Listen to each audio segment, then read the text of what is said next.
হাসান মাহমুদ।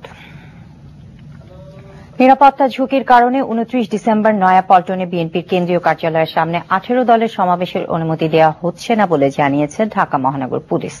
আর সাধারণ মানুষের নিরাপত্তা দিতেই যৌথ অভিযান চালানো হচ্ছে বলে জানিয়েছেন পুলিশের মহাপরিদর্শক। বিগত কয়েকদিনের গ্রেফতার প্রসঙ্গে তিনি বলেন, এটি কোনো গণগ্রেফতার নয়। আরও জানাচ্ছেন শফিক শাহীন।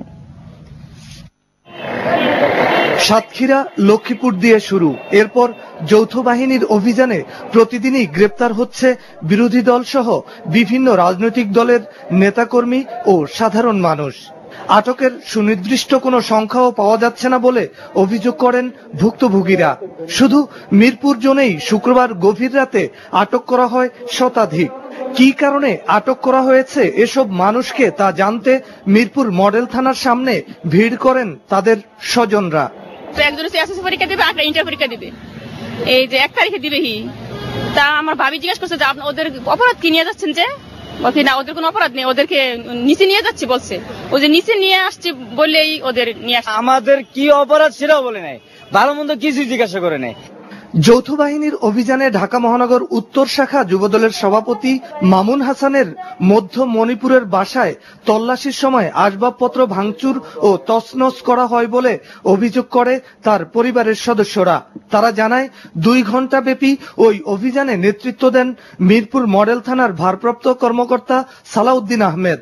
শুধু তাই নয়, অভিযান চালানো হয় পাশে বড় ভাই মাহবুব হাসানের বাসায়ও।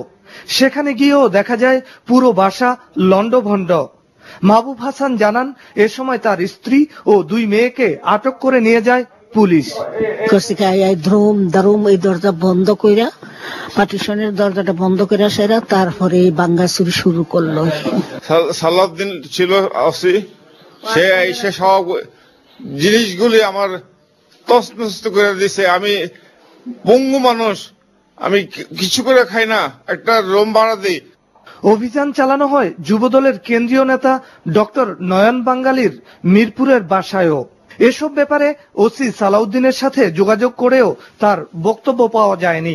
তবে সারা দেশে যৌথ বাহিনীর অভিযানের যৌক্তিকতা তুলে ধরেন মহা পুলিশ পরিদর্শক হাসান মাহমুদ খন্দকার। বিরোধী দলের ২৯ ডিসেম্বরের সমাবেশ নিয়েও কথা বলেন তিনি।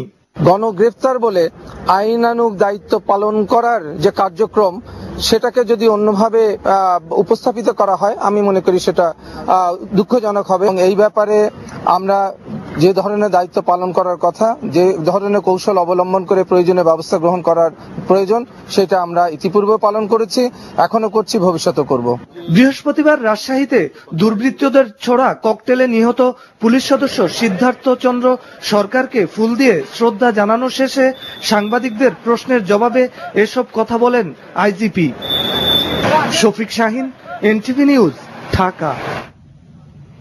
এদিকে সারা দেশে যৌথ বাহিনীর অভিযানে এখন পর্যন্ত ৩ শতাধিক ব্যক্তিকে আটক করা হয়েছে। যশোর ও কুমিল্লায় অভিযান